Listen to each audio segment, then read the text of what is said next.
Okay, our word for today, the word we're going to talk about is feasting. Feasting. What a delightful word.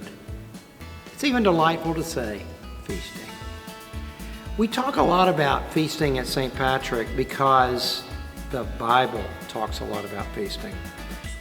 It's really incredible when you think about it. If you think about it, you know the way God taught his, not only adults, but his children in his ancient people, Israel.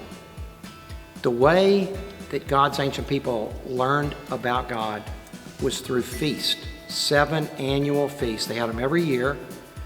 They would come around. There was no Sunday school, no catechism, and guess what? There was also no kiddie table. All the children were included in the feast. Now, when we get to the New Testament, we find things get even more wonderful.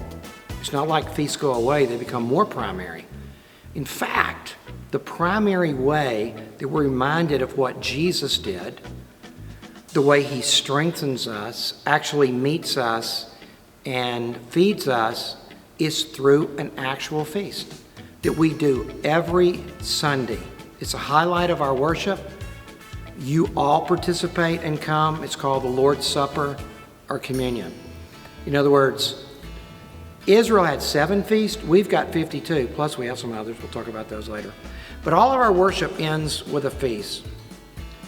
Not only that, but if you fast forward to the new heavens and the new earth, and you're thinking, what will that look like? We've already said it'll be in bodies, but listen to this verse in the Bible. It gets even more wonderful.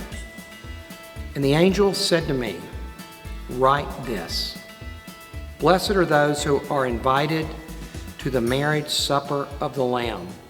And he said to me, these are the true words of God. The first thing we do in heaven is a wedding feast. Dancing, the greatest food, all of that. So what do we mean at St. Patrick when we say we're a feasting church? We talk about this at every level. What does a feast actually mean? Is it just a gluttonous occasion to eat delicious food? Well, that may be it for some people, but let's talk about what it takes to have a feast, to be at a feast. It's just not everyday eating, but actually feasting. Because the way we understand feasting and the way we define it here is that feasting is a table that reminds us of heaven and comes from Jesus' love. Okay? So in feasting we do several things, and the reason this is important is, I don't know about you, but eating is a totally immersive experience. What I mean by that is nobody's talking to me about it. Nobody's lecturing to me about it. It's not a feast unless I participate. I'm eating. It's not just about idea. It's a feast for the senses. They're all involved, and it is utterly delightful. So the first thing about a feast, it has delicious food. Special food. We don't have fast food at a feast, okay? No. We plan out a menu. We spend a lot of money to eat the greatest food of our lives. And it's set apart, not just with special foods, but also with special decorations. Second thing about a feast that makes a feast is it tells a story, okay? It has a narrative, it tells a story or reminds us of something. For instance, the thing that comes to mind most readily is a Thanksgiving feast.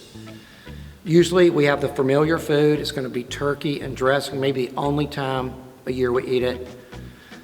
We know it's Thanksgiving because we see special food that all our relatives bring maybe once a year, and we look forward to it.